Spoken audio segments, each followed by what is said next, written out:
fire away.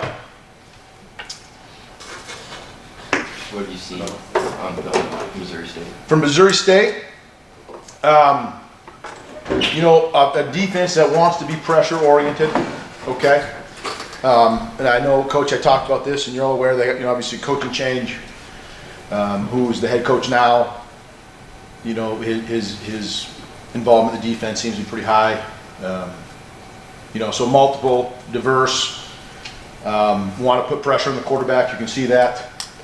I think you're going to look at, you know, some experience that they have coming back. They lose a few pieces, and it sounds like they brought in a few transfers that they're looking that will be helpful for them. So, as any first game, sometimes you never know what you're going to get, so you always got to be prepared. And hopefully, we're trained well enough that whatever we get, we'll be ready to handle. When did you first start looking at them? Started looking at Missouri State? Yeah. Last April, I think that's the first time I saw film of them. Okay.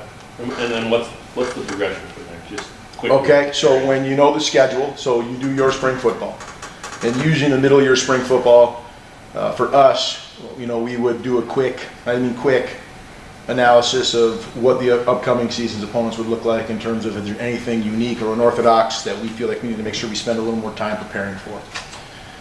You go through spring football, and then when spring recruiting occurs, late April and May, our analysts and GAs who aren't on the road spring recruiting will deep dive and break them all down. Our first half of the season. And then we get off the road, so they have all the data, they have all the information. We get off the road, we get into June, and in June we'll spend time breaking down our first half of the season opponents in depth. And then you get into August for fall camp, and you start installing those things with players. Is the stupid question, but is the breakdown different than the game plan for them, or when did that start? Well, the game plan starts when you start looking at it. Okay. Right, so the data that you would get, you know, when I say data, I'm talking about they play this coverage this percent of the time, or this front this percent of the time. And then you'll have certain ideas right out the gate and say, okay, this is the kind of things you do to attack it. Cool. Yep. So it's ongoing and long. Sure. Yep. Do you feel like you're going to have your full playbook available with Jalen's back? Or? Absolutely.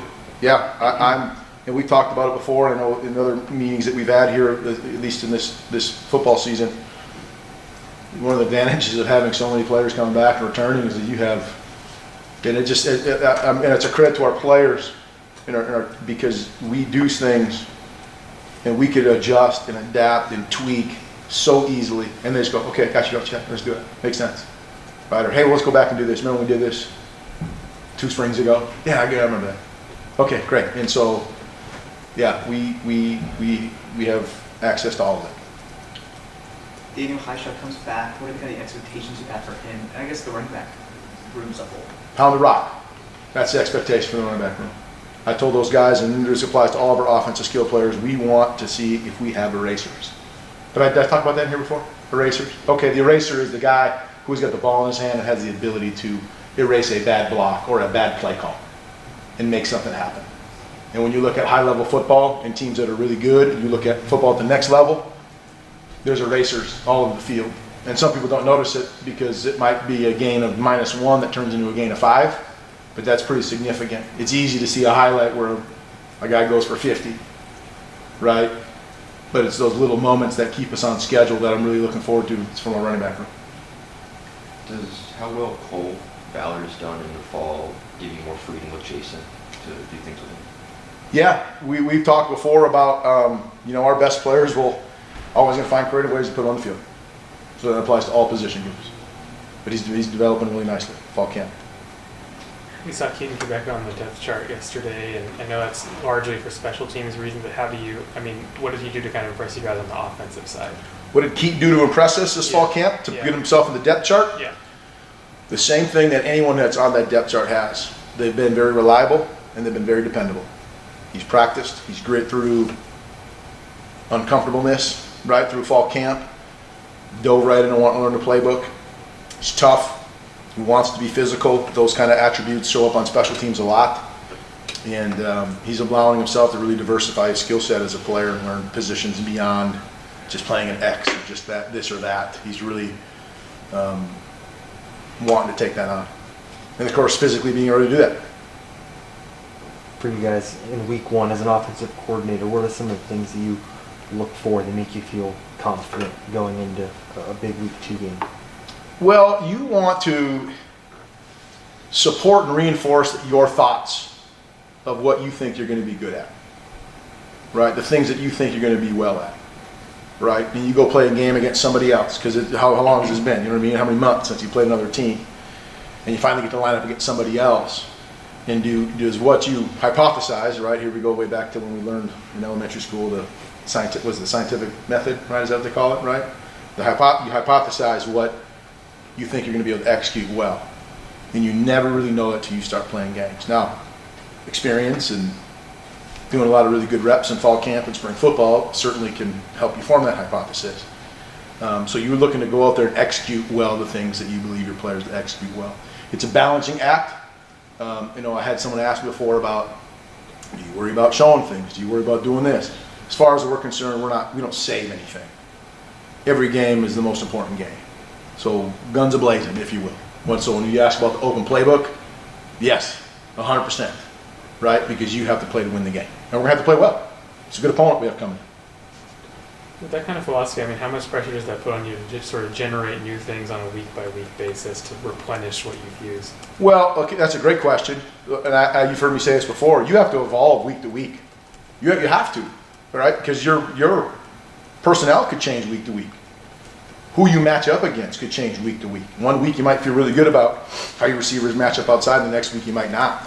Or maybe it's in the box or whatever it is. And so you have to be able to sit there and say, okay, we don't like this matchup, but we do like this matchup. What kind of things are we going to do to exploit? So you have to evolve week to week. So I won't use the word pressure. I feel like that's our job, right? Like we should never get bored as a coaching staff coming up with ways to make sure that we're moving the football down the field and letting our players do what they do well, right? And so you have to continue to be creative, and I think it really starts with the staff that I get to work with. There's 10 guys in that room that are all high-level dudes and bring a lot to the table, right, in regards to thinking about that stuff and ideas perhaps with schemes, or more importantly to us, ideas with our personnel.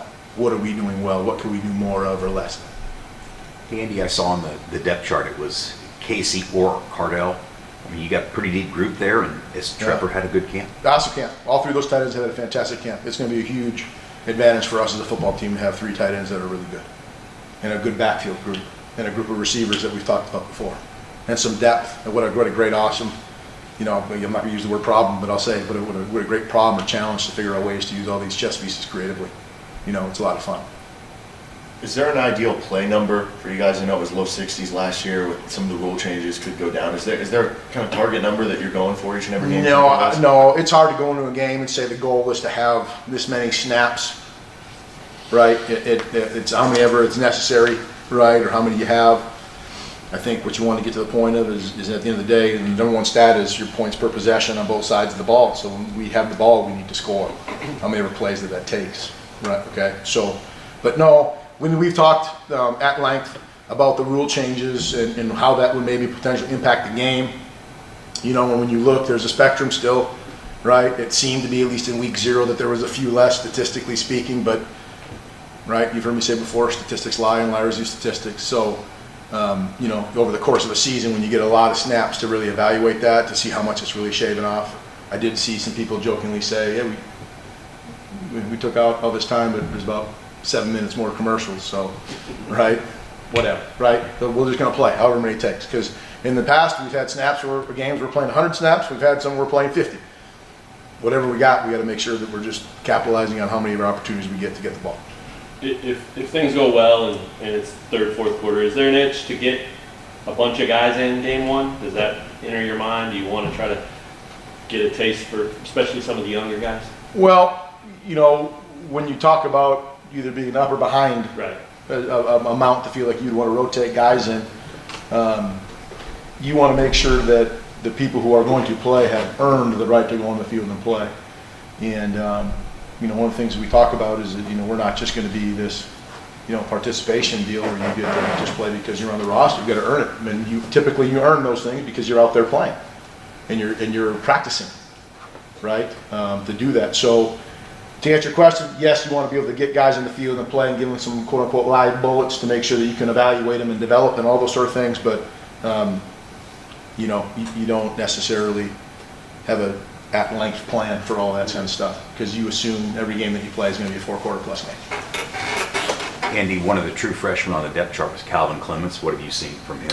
Great development for his first year of college football, right? First year of college, he was here in the spring. We sang his praises then and have continued to do that throughout this fall camp. I've seen him continue to develop, which is exciting for his future as he goes. Anything else, Coach?